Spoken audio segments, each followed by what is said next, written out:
We use a company to help us come up with versions of the fixture. The AFL has certain parameters they set around how they want to build out the fixture. So clubs are able to put in certain requests on certain fixtures that they want. We have those certain key blockbuster games. So they process and spit out each of these different iterations of the fixture and possible solutions, and then it gets a score. So different things are marked down. So if clubs have a bigger amount of breaks or a small, like a lot of 5-day breaks or things like that, the broadcasting team used to get sent just a spreadsheet that had that all broken down. And so what we're actually able to do now, we've got a direct connection to that feed. I've replicated a lot of the tables that they like to see, but also created visual things. So now if they want to see what clubs have 5-day breaks versus 6-day breaks versus 7-day breaks, it's all in a visual matrix now. They can just see, and it's all color coded, so they don't even have to do the maths in their head. They can just go, oh yeah, this club's got a lot of red. That's not a really fair fixture, so we'll have to try another iteration. I started volunteering. It's all about who you know in sport. Am I going to be calling the last 10 seconds of the grand final? You can connect with the interviewer. The hand goes up when they've got to make a decision. Having a network is one of the most important things you can do. I didn't necessarily follow my passion. I followed my curiosity. Once you've worked in sport, there's no going back. And then lo and behold, before I left, I got offered 2. G'day guys, today on the show we have Penny Privett. Penny is the Data Visualisation Lead at the AFL and has had previous experience outside of sport at Serco, NBN and Databook. In her role at the AFL, Penny's in charge of building really informative, visually pleasing and interactive dashboards that can inform decision making across the Australian Football League. If you're talking about data, then you are well and truly talking Penny's language. This episode is actually a recording of a masterclass that Penny gave exclusive to the SportsGrad community. So if you want a taste for the events and the content that's only available to our members, then this is a really good taste. This particular masterclass is actually as comprehensive as you get. And inside you're going to learn how Penny made her way into the AFL, what exactly is data visualization, how the AFL uses data to make key decisions, and a hands-on look at Penny's KPI reports that she pieces together that has key data from across the AFL season. In our community masterclasses, we go really deep with our guests and find out more about how they do their job, what exactly is involved, plus you get to ask any of your burning questions and grow connections with our guests, all so that you can prepare yourself to work in the sports industry. These all live on a resource hub, and there you'll find over 50 hours of premium content and resources to choose from. If you're wondering why SportsGrad members have such success finding jobs at the biggest organisations in sport, it's because of the content and connections like these that they get access to.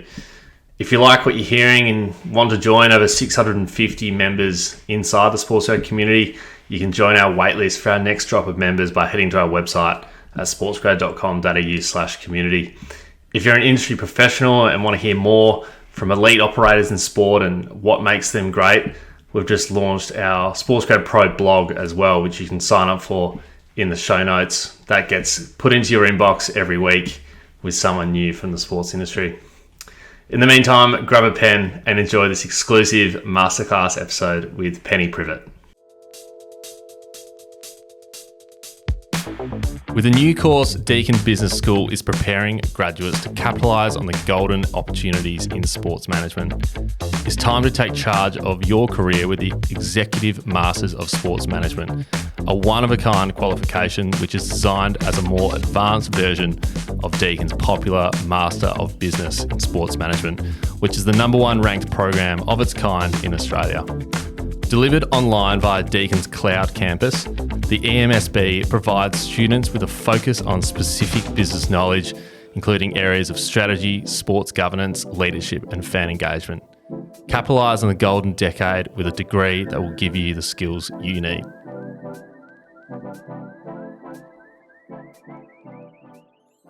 Thanks for joining us, guys, for another of our Wednesday Q&As. Tonight we're very lucky to have Penny Privett from the AFL joining us. For those who haven't got on these sessions before, we do weekly Q&As that run on Wednesday nights each and every week, and they're there for you guys to meet the industry professionals who are out there doing and doing those jobs that we can all dream of doing. But they're also an opportunity for you guys to ask all those burning questions that you have from someone who is living that dream right now. So basically tonight is up to you guys to make the most of. And there's a few things you can do. If you've got questions during the night, just press the hand up button and we can throw straight to you. Don't be afraid to ask a question. This is literally the safest space for you to ask questions. So make the most of it. We're all here to learn. And last one is just get really engaged tonight. It's an opportunity for you guys to put the phone away, listen in for 45 minutes, almost an hour, chuck your camera on, get involved. There's not many opportunities that you have just to speak to someone and ask questions and learn about what they do. So it's a great opportunity for you. So tonight we'll get a bit of an intro from Penny. We'll have a bit of a Q&A session. Penny's got some examples of some data crunching. It's crazy. We're all going to learn a lot. We've got some cool examples coming up. And then at the very end, we'll get a team photo.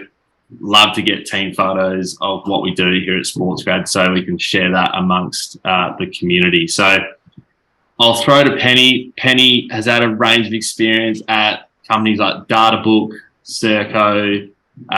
She's done a Bachelor of Applied Sciences and Wildlife Biology, which is pretty bloody awesome. And now Penny's a reporting analyst at the AFL. So I'll throw to her and we'll get cracking. Yeah. Hi, everyone. It's really great to be here. I'm really excited to just talk to you guys and tell you a bit about my story and nerd out about data. Really, that's one of my favorite things to do. So as Ryan said, I have a bit of a varied background. Originally, I actually was working in the call centre industry. I worked in that for about 10 years, originally first on government-related customer service and then into the telco industry. And then from there, I didn't do a lot of data work or even anything to do with sports back then. I was in the Q&A field more so. So when you hear that recording, if you call somewhere and they go, your call is being recorded for quality and assurance purposes, I was the person listening to those calls and rating people. Through that, though, I always had an interest in working with data, even if I didn't really know that that's the field that I was actually really interested in. But whenever someone needed a report or a nice PowerPoint presentation or some numbers crunched, I was always the first to put my hand up for that. And then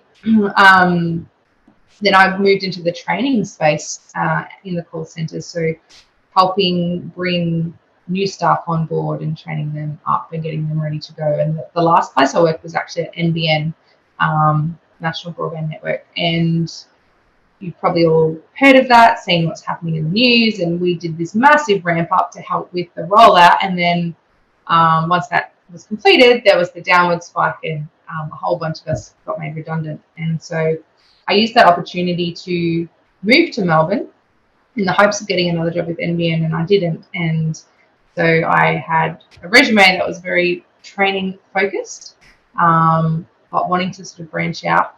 And a job at the AFL came up it was training coordinator. So my job, that job was to help train club users on their systems. And I was like, what's more Melbourne than a job at the AFL? That would be really funny if I moved to Melbourne and I start working at the AFL. So I applied for it, and along with a whole bunch of other jobs, and that was the one that I actually got. So even though training was where I had my my skills and my resume, it wasn't particularly the field that I was interested in, but I also at that time just needed a job. So I started that job with the AFL in the membership shared services department. So it's part of the broader AFL where they work with all of the 18 clubs and help them manage their membership databases. So what I was brought on to do was to help train them on how to use the system. It's called Arctics. It's run by Ticketmaster. I don't know if any of you have heard of it. It's a bit of an antiquated looking system, to be honest, but training up club users. And then the other thing was this brand new system that they were launching out to clubs called FanView, and it was based on Tableau. So in my first month of the AFL, I did a training course on Tableau with a few other staff members. A 2-day accelerated Tableau desktop 1 and 2 was the name of the training. So I could get up to speed on this system, so then I could train club users on how to use the system. And in the process of that, I got really good at the system, and I got, noticed in the business for my skills. And they brought on a new lead of data and analytics, Elisa Kosh. If you're across data or sports industry at all, you've probably heard her name. She gets herself out there all over the place. And so I got brought into the data team, and that was at the end of 2019. And so I've been in that role since then. And I love to tell people it's the job I never knew that I always wanted. It's the best job I've ever had. I'm so happy doing what I do, and a large part of that is the people that I work with. If you ever get an opportunity to work at the AFL, take it. I could not speak more highly of the AFL as a workplace. And so since then, obviously, we went through COVID, and our whole team got stood down for 6 months. And we were just at home waiting for the footy to come back so that we could all come back. And then when we came back, we had lots of work to do. So we were just starting to build our team and work in with different departments in the AFL to help get data in the hands of the right people in the format that they could use. And then we all just had to stay home for a while. So we started getting that back up and running. And one of the first projects that our team had to work on actually was contact tracing. So as we were trying to get everyone back to the footy, the DHS required, all of this information from us. Should there be a COVID case at a match, we had to do like test drills and get all the data. I say we, it was our team, but I wasn't directly involved in any of that. But we still had a very small team at that point, and that took up all of our time, and it really made it hard for us to sort of get back on track with the data. So once we got through all of that, and it was sort of halfway through last year that we really started to get the momentum happening.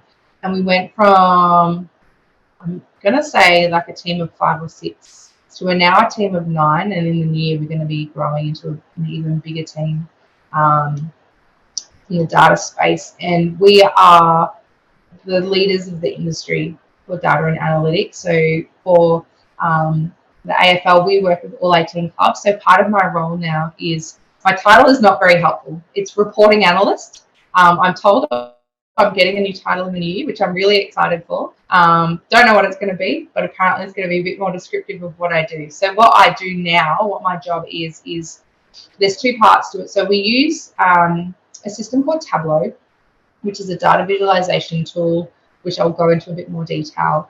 And we have a site that we call FanView that's hosted with Tableau. So you publish your dashboards, and that's where everyone can go and view their data. So part of my job is the user admin. So I've got 550 users on this platform. So I manage their permissions and their access roles and all of that sort of stuff, and just the admin side of that. And then the other part of my role is to build data visualization. So my nickname is the Data Artist, which I wear with pride. I actually am quite proud of that nickname and have a lot of fun with it. So I build reports to be used across not all of the different departments, but across a lot of different departments. One of my first projects ever was an executive report. So on a Monday morning, after the footy's completed, the exec want to see how the weekend was, what happened with the football, what happened with the TV ratings, what happened with attendance, how was social, Facebook, all of those sorts of things. And before I joined the team, before we got this data team up and running, different people from all of those different departments had to sit there on a Sunday night or very early on a Monday morning, pulling all of this information together and manually putting it together. And it was a half a dozen different PowerPoint presentations that had all of this information and all of this, weekend time that these people had to spend. So our data and analytics team was able to automate most of those data sources so that now all of those people have that time back. and the execs receive this report in their inbox on Sunday night and on a Monday morning, giving them all of those top line numbers that they need for that exec meeting on Monday morning. So I work with, so that's a very cross-functional report that we work on, but I also work with individual departments as well as our team. So I've worked with the game analysis team to help them build reports for deciding who's going to be in the All-Australian team. So again, that was something that they used to do really quite manually. Another one that I've worked with is our broadcasting team to help them decide the fixture for the new year. Another process that was really quite manual that I've built into a dashboard that allows them to just quickly have a look at what's happening in a visual manner. Unfortunately, that's the kind of thing I can't share with you because it's kind of classified information at the moment. I'm also working with our procurement team, so in finance. So even if you're interested in sport, not everything is actually about sport. There's procurement and finance and where all our money is spent. I'm helping them with reporting as well. So I do a lot of work with internals, helping them see. I'm working on mapping for our community football team, so the people that look after the community football and the Auskick and everything, help them support on the grounds and things like that. So the power of data is like it touches everything and it can be used for all sorts of different things. But I also work with clubs. We have, so we call it the fan data set, and the clubs have all opted in, which is if all 18 clubs to agree to the same thing is like amazing in and of itself, the fact that we've got them all on board to this platform. So we host their data for them and we produce what we call data products for them that can then go and use. So each club has a key person that has the same level of access just about as me, where they can build their own dashboards, but we build them these base dashboards that they can take away and use for themselves as well. And you know, probably at least 50% of the clubs just use them as they are. They're happy to just take it as they are, or they'll take it and then customers. 18 different clubs have 18 different ways of how they want to look at things and how to measure things. And we can't build 18 different products for them, but we can build these base products. It's not just a template, it's more than a template, but it's something that they can start with and run with and build. So I thought I would show you through some of the things that I do and how data is used in the AFL.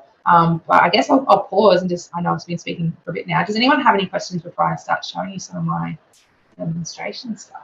Hi, what I was wondering about was you said you built dashboards and data visualizations for a wide variety of different like departments and areas of the business. I was just wondering how you kept in mind what those different departments might need when you're not necessarily super familiar with everything that goes on in those different departments.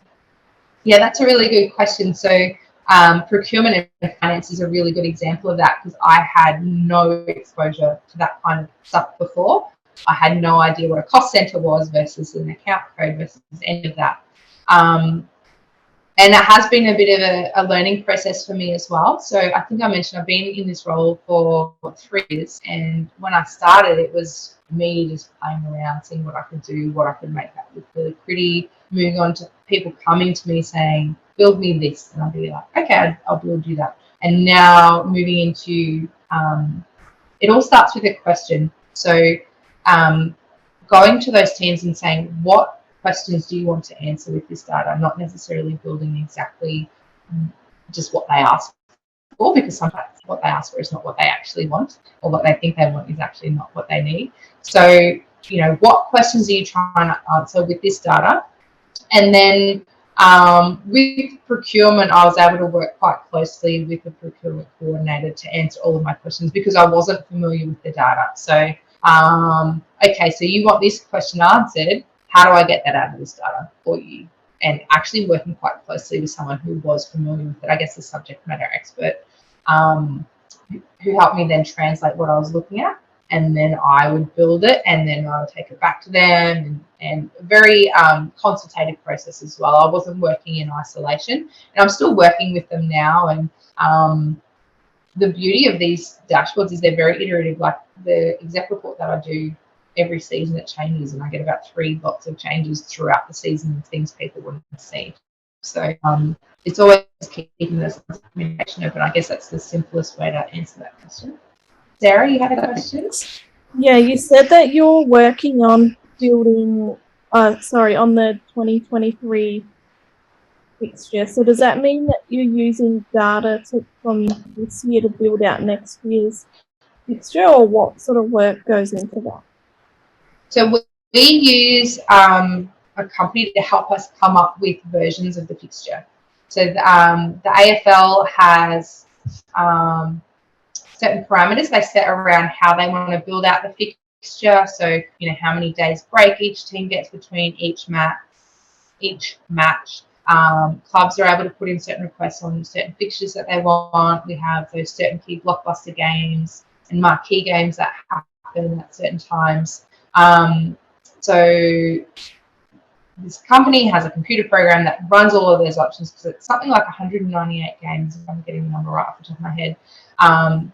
So they just process and spit out each of these different iterations of the fixture and possible solutions, and then it gets a score. So different things are marked down. So if clubs have a bigger amount of breaks, or a small, like a lot of 5-day breaks or things like that, and so then the broadcasting team used to get sent just a spreadsheet that had that all broken down, and there'll be a new spreadsheet every time, a new solution, and they could get 100 in a day of these different iterations of this. And it was all just tables. It wasn't anything visual. So what we're actually able to do now, we've got a direct connection to that feed from the company, and I've replicated a lot of the tables that they like to see, but also created visual things. So now, if they want to see what clubs have 5-day breaks versus 6-day breaks versus 7-day breaks, and what's the discrepancy between the home team versus the away team and the amount of break they've had, it's all in a visual matrix now. They can just see, and it's all color coded, so they don't even have to do the maths in their head. They can just go, oh yeah, this club's got a lot of red. That's not a really fair fixture, so we'll have to try another iteration. But also, we've got the historical fixtures in there, so what the actual previous seasons did run as, and so we can compare back to how they were. We're also able to use machine learning to forecast what attendances and TV ratings might be for the proposed fixtures to help. And that is using past seasons. Obviously, it's hard to predict, because the performance of a team has a big impact on those sorts of things. And from year to year, obviously, we know a team's performance changes. But yeah, we're able to use the data to help lead that decision. Now, there's a question in the chat I saw. Yeah. So Tony asks, he's interested as to why Tableau over Power BI. Yes. Just for those who don't know what those are, Penny, do you mind explaining? Yeah, of course. So they're both data visualization tools, and there are a number of other tools out there as well. Power BI is a Microsoft data visualization tool, and you get it as part of Office 365. So you still have to pay for Office 365, but it's included as part of that. So Tableau was actually chosen before I came on board, so I wasn't involved in the decision making, but they did go out to tender for that. And if you talk to our data engineer, he also asks that same question all the time: why didn't we go with Power BI? But for all, it has its issues, but Tableau is, in my opinion, along with a lot of people, the best in class for data visualization from a user perspective. So I've worked with both. Ryan mentioned I had some experience as well as a freelance consultant. So that was during lockdown when I was on stand down, and I worked with a company, and I actually was building dashboards for them, and I got to use Data Studio, which is Google's version, and I built them things in Power BI, and I built them things in Tableau. I was basically building the same thing in each of those platforms for them, and they were using them for different clients. And Power BI has got a few pros over Tableau, but the the majority of stuff I find is a lot easier to do in Tableau. So Power BI uses a language called DAX for the formulas, and it's really complex and hard to work with, whereas Tableau is a lot more straightforward. It's very similar to writing formulas in Excel, if you've ever done that. And just the user interface and building things, I find in Tableau is a lot more intuitive and user-friendly, and being able to share the data and the visualizations in Tableau. And again, in my opinion, everyone's got slightly different preferences, but Tableau is definitely, I think, the best in class for a paid data visualization tool. Tanisha. My question's more around a culture piece when you're implementing like data visualization tools, and there's people within the business who've done it a certain way for X amount of years. How do you approach the culture change and that change management process to onboard them? Yeah, there's definitely a lot of a change management involved in what we do. So I've worked with one team where they had a dashboard, and people would go to that dashboard and they would select a couple of filters, and they would transcribe some numbers into a spreadsheet, and then they'd change the filters and transcribe another lot of numbers, and they'd repeat that until they went through every combination, I think, of state and gender, until they populated all their spreadsheet, and then they'd use that to then feed into a PowerPoint to do another presentation with different visualization. And that was just what they'd always done. So that they just, well, that's how I've always done it, so why would I do it differently? The other big cultural one that's a huge pet hate of mine is people who get these daily reports that we've got from our system that come from an old system called Crystal Reports. It looks like it came from the 90s, and it should have stayed in the 90s. And I call them PDF orders. So they get their daily reports. It's usually around membership numbers or participant numbers, like a daily number, and seeing how things have gone. And they hoard them and they keep them, and they want to go back and look at them. Oh, but on this day in 2016, our membership number was this, and so we want to compare to that. And they can get all of that in Tableau at a click of a button, and they don't realise. Some people, you can't change their mindset and that behaviour. They still want that PDF, they still want that email, they want to hoard it in their inbox. So the reporting that we've done, and I will show you the example shortly, actually, is it's kind of like a step change. So they're used to just seeing numbers in a spreadsheet. So then you build what's called a highlight table, where it highlights the highest and the lowest numbers. So it's visually just easier to pick those. And then you move from maybe a highlight table to a bar chart, and you just sort of gradually progress them along to what you want them to see, and wean them off those numbers. There's still lots of tables in my dashboards, and I'll talk through that as well. But showing them, it's usually showing them how you can make their life easier. That's usually what gets people across the line. But there will always still be those hangers on, and sometimes you just have to wait for them to move on, and for someone new to come into the role that's fresh eyes and is more excited for new and innovative things. But there's always people like that as well coming up as well. So there's a lot of things there.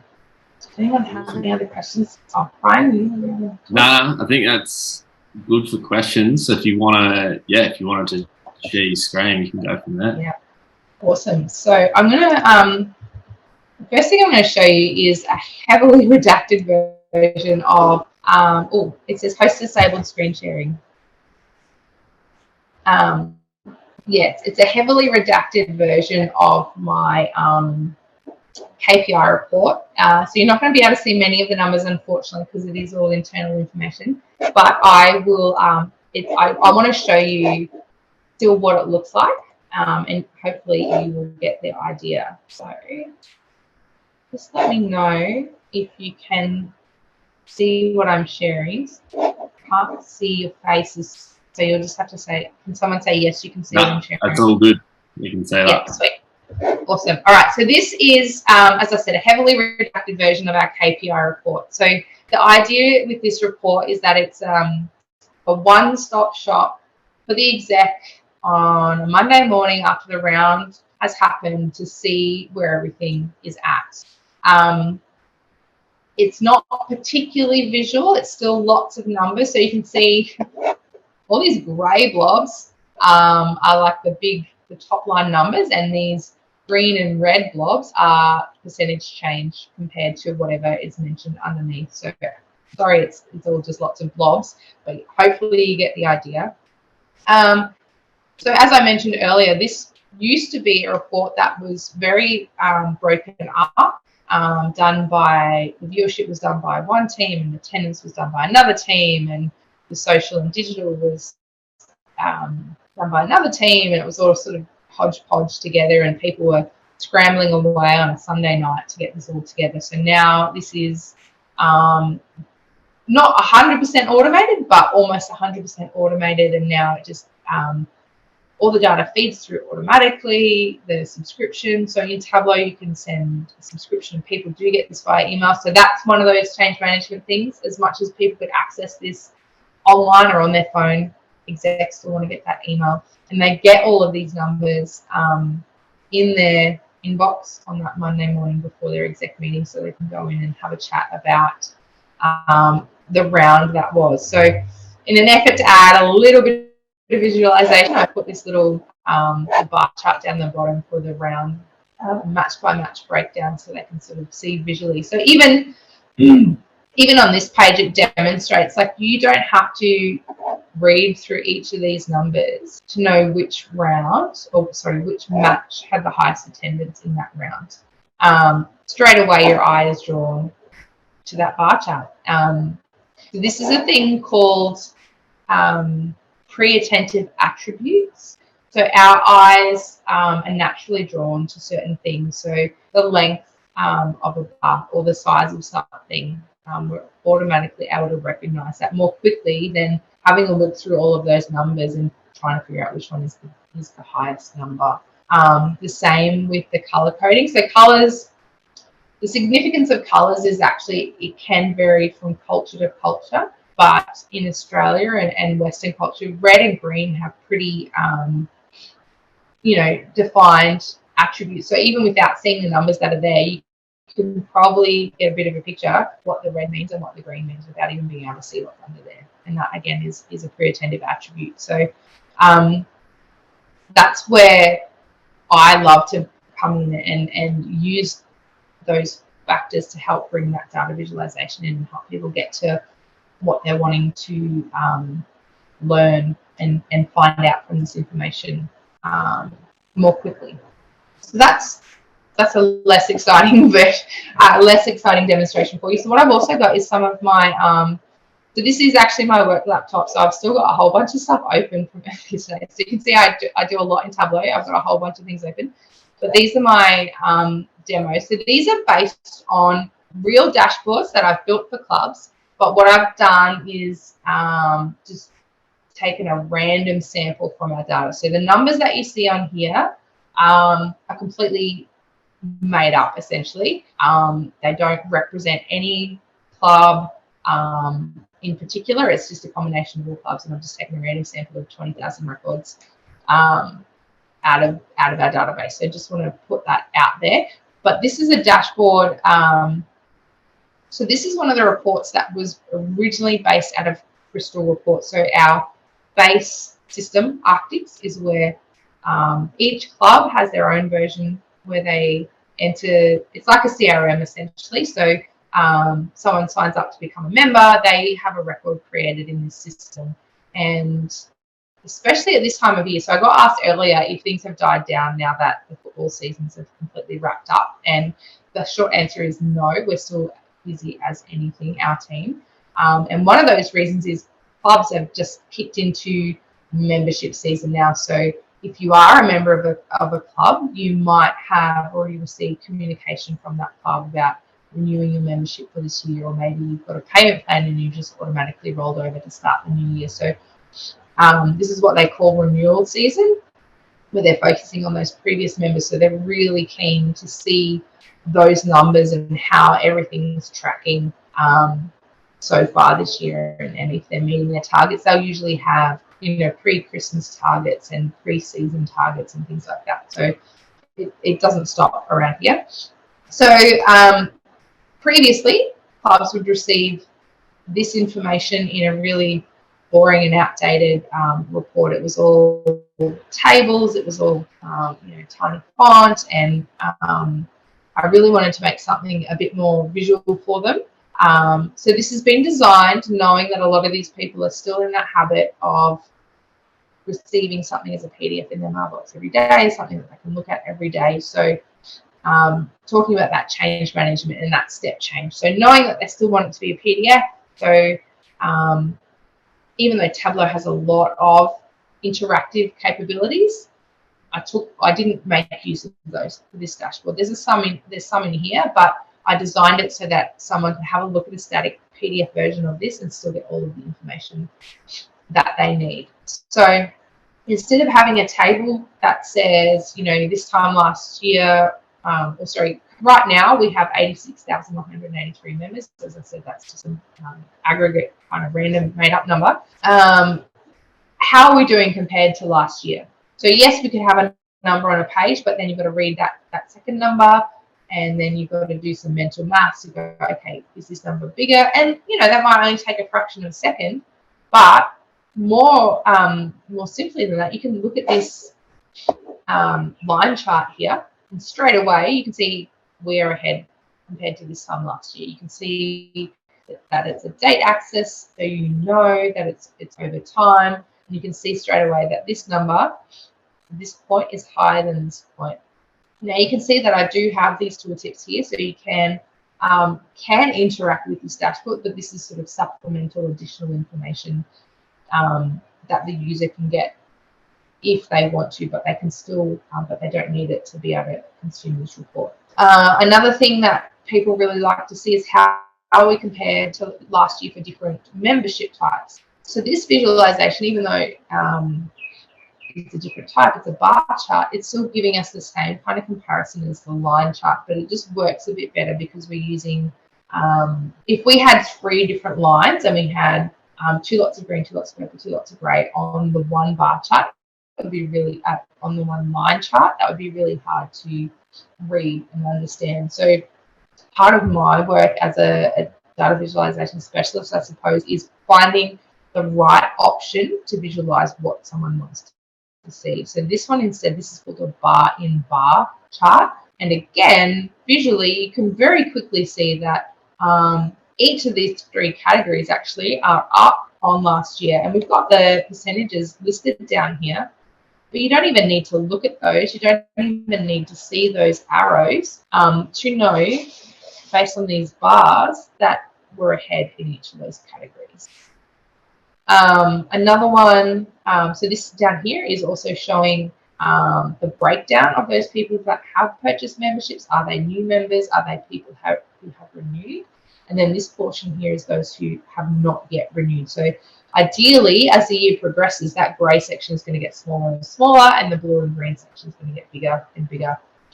I feel a sneeze coming on. So if I just randomly stop in the middle, it's because I've got a sneeze that is about to happen. So apologies in advance for that. So all of this is to help them see those breakdowns of those different aspects that they want to see. It's all the same information. So this 86,000 memberships, we're looking at it as an aggregate total over time. We're looking at it broken down by different membership type. We're looking at it broken down by what we call customer status. Over here, we're looking at it broken down by ticket type.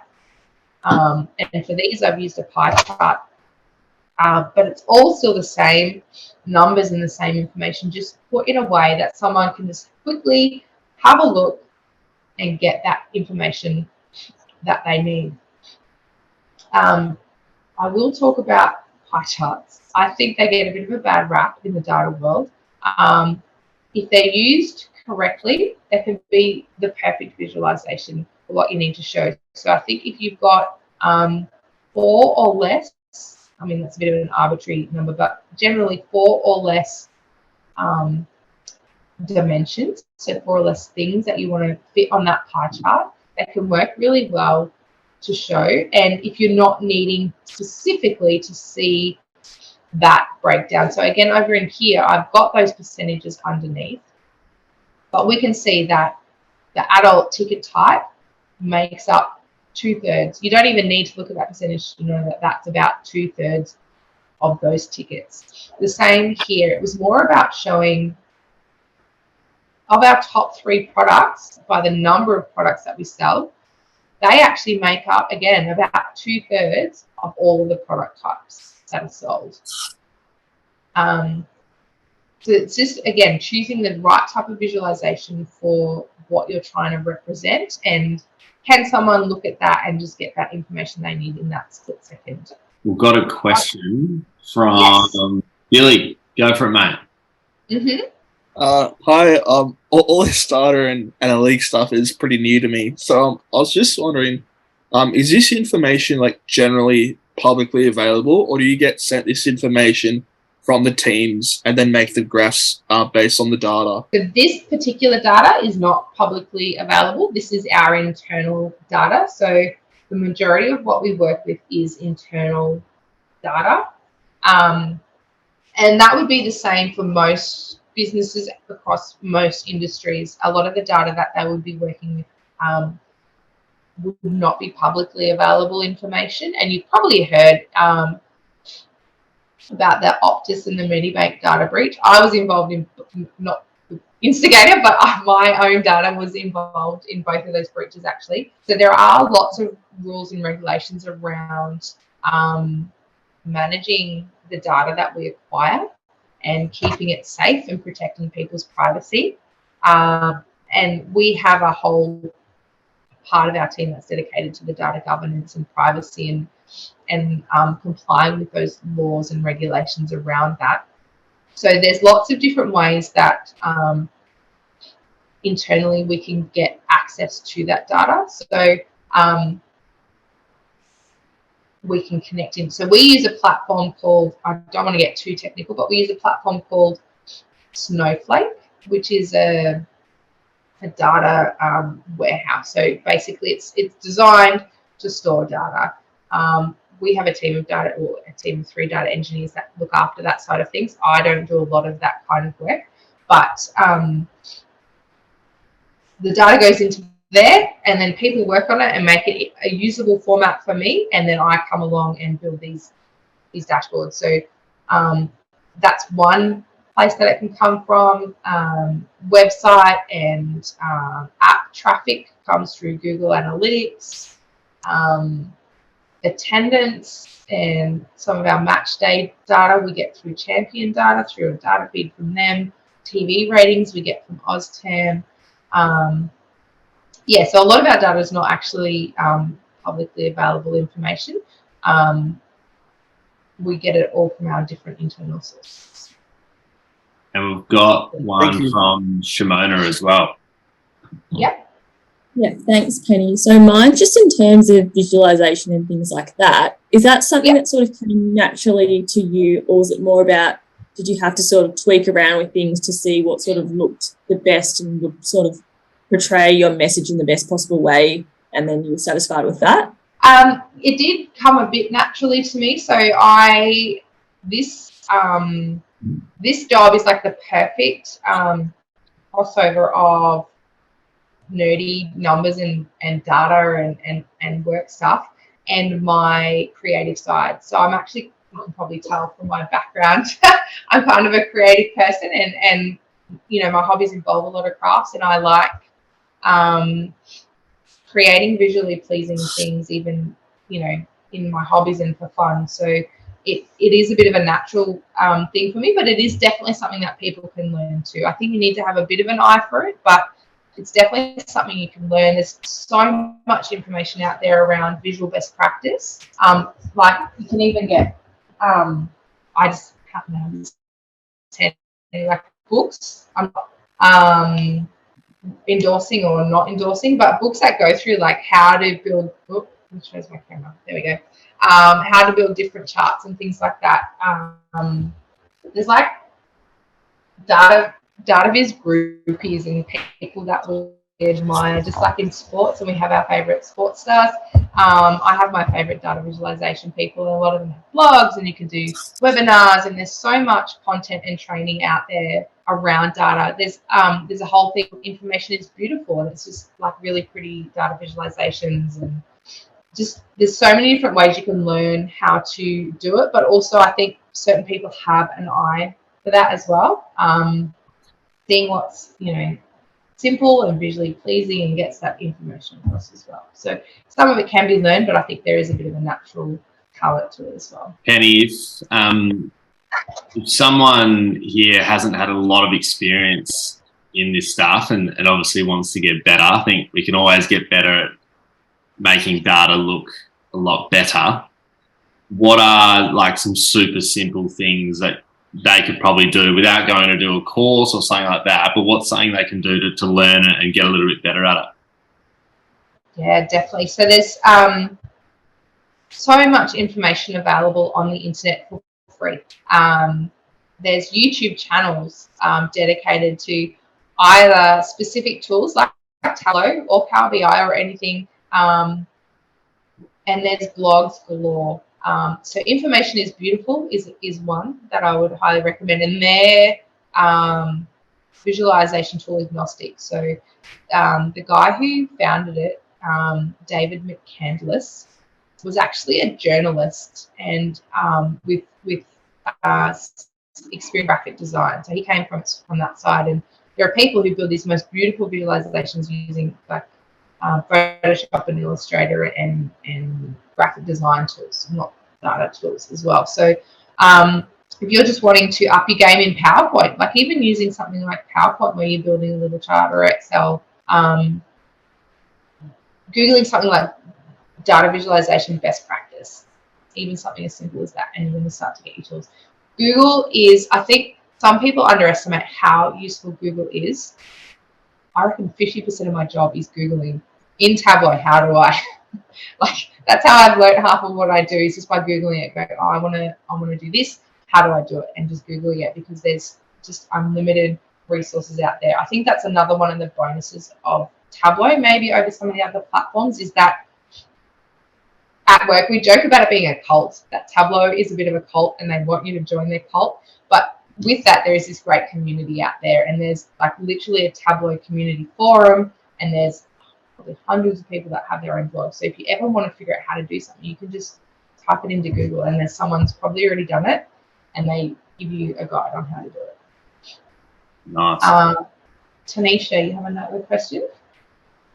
Yeah, my question's kind of more about a go-to-market internally. So I want to implement some dashboards within social media and the marketing side for a potential new job that I'm getting, just because they don't actually track that data at the moment. What is probably your recommendation to pitch to them, but also maybe some tools that are low cost free for those kind of easy, quick wins from like Google Analytics, Facebook, Instagram? Yeah, that's a really good question. I haven't explored a lot of the free tools. I guess because I sort of fell into this role, I didn't need to learn how to do it until I got the job, and I was already I was given access to Tableau. But for something even like a pitch or a job interview, there's a lot you can do in something like PowerPoint. Building out some really basic visualizations. Because the thing is to keep it simple as well. You don't want to overcook it. You don't want to make the page so cluttered and confusing that people aren't actually going to get what they want. So even if you're just doing a mock-up, especially if you don't have real numbers to work with, that you're just wanting to demonstrate something in PowerPoint, just using, if you want to do pie charts, you can either use the chart functions or literally just use shapes out of PowerPoint. And that, I know depending on what you've got on your computer, PowerPoint might not be free, but PowerPoint or the Google equivalent, I forget what that one's called, you could definitely do a mock-up in something like that. And I have people do mock-ups for me in tools like PowerPoint all the time, saying, hey, this is the kind of thing we want to see. Otherwise, if you're really keen to actually start building your data viz skills, Tableau has a product called Tableau Public. So you can download the software and you can build something. Obviously, you would need some data to feed into it. And you could either use screenshots or PDFs to then demo that in something like a job interview, instead of having to publish it later. And Joshua. Hi. Yeah, my question was around I guess it would be different, like user sophistication. Obviously, you don't necessarily know how familiar every one of your end users are with data. I was just wondering how you kind of walk that line, I guess, between like making these amazing, beautiful, complicated charts and like making it understandable to the very basic end user. Yeah, so that's a good question. So we, some of that comes down to communication, and either that comes from our team or maybe it comes from the team that we're working with to then go out to their end users. So just as an example, our game development team that looks after community football and Auskick, we have 120 users, so they make up a huge chunk of our user base on FanView, and we sort of have an intermediate person that acts as the communicator to that team, between our team and their team. So whenever we build out something new, there'll usually be an intro session. And I do the same with clubs. Whenever we do a new dashboard or launch an update to a dashboard, we'll run a 1 hour session going, hey, this is the new dashboard. This is how you can use it. Obviously with clubs, if they're going to be then potentially modifying it and they're that what in Tableau language they call the creator, that's the access level that they have. We might go into more depth with them than we would for someone who's just got read-only access, who's just looking at the users they are. So yeah, some of it's either on the team or the department that they report into, and their leaders communicate information with them, whether it's training sessions or what have you, or we will run those training sessions. The idea is that we keep things simple enough that we can just run a 1 hour intro session to show people, and they are able to use it from there. I see I've talked a lot, and we're almost at 8 o'clock already. Does anyone have any other questions? I'm working at AFL level and would be interested in what kind of data, like we don't get as much data sets as an AFL club. Would you have any recommendation of what kind of data we could be looking at in terms of like match day attendance and that kind of thing? Like what kind of data do AFL clubs find very useful? Yeah, I guess, and it comes back to that point of what questions are you trying to answer. So it's all well and good to have that data there and have those visualizations. But in this age of information, sometimes it can be information overload, and if you just throw everything at people, it just becomes too much and overwhelming. So I would recommend going back and going, okay, we want to look at what data we can get, but what questions do we want to then answer with that data? And then how are we going to get that data? So if you're talking about attendance at a VFL match, how is that information captured in the first place? Because I would be guessing that a VFL game potentially is not ticketed. I'm guessing it's free. I haven't actually been, I have to admit. But if it's like a free event that people can just show up on the day, then how are we capturing how many people are attending those games, and where is that information being stored? Whereas, say, an AFL match at the MCG, it's ticketed and people have to scan in with that. So we can get that information. It's captured and stored somewhere, so we can tap into that and capture that. But if it's something like, yeah, how many people went to the Festival of Footy, or how many people have gone to a community footy game, if there's no one there tracking that information, or there's no way of that being captured, then it's hard to then go on and work with that information, if that makes sense. Awesome. I have another question, more around like ticket pricing. Do you guys do modeling around, ticket prices increased 10% last year and 90% of people are happy to pay the ticket increase, and using data in that way as well to make financial decisions? Yeah, so ticketing specifically, we definitely get access to this data around that. It doesn't always come through our team. There are other departments, so that would have been, I can't think of the name of that team, but they would have done some market research on that to work through those. So we still, even if it's not coming through our team and we're not creating a visualization about it, we definitely are still using data. Excuse me.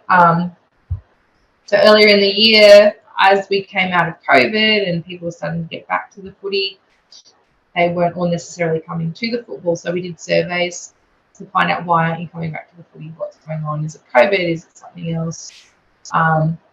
So we always try to, the term that gets used a lot is data-driven decisions, but I heard someone else, I think it was actually David McCandless, talk about making data-informed decisions. So you don't necessarily let the data make the decision for you, but you use that data to help you come to the decision that you need to make. Sarah, you have another question? Yeah, in terms of the membership data that you have, because I'm doing memberships for the BVL with Cricket Victoria, and we get data all the time of our call list. So would you give, or would the AFL clubs be able to sort of see from there, from the data sets, I guess the best demographic to sort of base their call lists around, or who to target in their memberships? Yeah, so that was one of the ones I was going to demo, but we've run out of time for. So we definitely look at the demographics of our membership base, and that's used in a lot of different ways. So if they're looking for gaps, so we know that, based on census data, so we use census data, which is publicly available information, what the makeup of LGAs are, and then we can see the breakdown of members in that LGA. So do we have any gaps in that market? The same for pretty much anything across footy, not just members. We use a partner called Equifax for data enrichment as well, which then classifies each of the members into one of their cohorts, which again can be used for targeted marketing. We also use our data to, create those contact lists essentially. So another report I was going to show you is an unrenewed report. So people who were members last year but haven't renewed this year. Let's see if we can find, rather than just doing a spray and pray approach and just contacting everyone, let's group them into specific cohorts, and let's find a way we can contact them and be a bit more specific about how we do it. Are they someone that we might be better at calling, or maybe we email them? Do we offer them a freebie or a discount, or working into those little groups? So data is definitely used in that way across the clubs for sure. Thank you. You're welcome. Awesome. Wow, that went really quickly, Penny. I don't know about you, but I kind of realised we had 10 minutes left, and I was like, wow, which is a shame, but that's okay. But thank you very much for tonight. Actually visualising that is very cool. I think people talk a lot about data and how we use it, and there's a lot of buzzwords going around, but when you can actually see it on your screen about how it all actually comes together, it starts to look really real. So I think it's super useful for us to tune in tonight and to actually see it on our screen, what you do. So thank you very much. I'm sure you won't mind people following you on LinkedIn. Look at what Penny's doing. It's pretty amazing stuff when you really listen to it and hear about the background to it. So it's not just... Well, Ryan's getting his hand back. I'll do a little plug. So if you do look me up on LinkedIn, I'm pretty sure I've got a link to my Tableau public profile. I don't have a lot on there because a lot of what I do is internal, but there was a couple I was going to show tonight that are slightly sports related, and there are a bunch that are not. I've actually got a dashboard that I won a competition with on the top 10,000 movies. So just if you have any questions, definitely feel free to hit me up. Sorry, back to you. Amazing, guys. Well, thanks again, Penny. That was absolutely awesome. Sorry for my technology stuff up there at the end. It was a very clean ending. But thanks again for coming on, and lots to look forward to, and it will all be on the community when we know. Awesome. Thanks so much for having me, everyone. And as I said, feel free to get in touch on LinkedIn. I'm more than happy to answer any questions. Hey guys, one last thing before you go. If you'd enjoy a quick email from us each Friday on all the latest job openings, networking events, Q&As with industry professionals and latest podcast episodes, then subscribe to the SportsGrad newsletter. Head to our website www.sportsgrad.com.au/newsletter to subscribe. There's also a link in our show notes to join.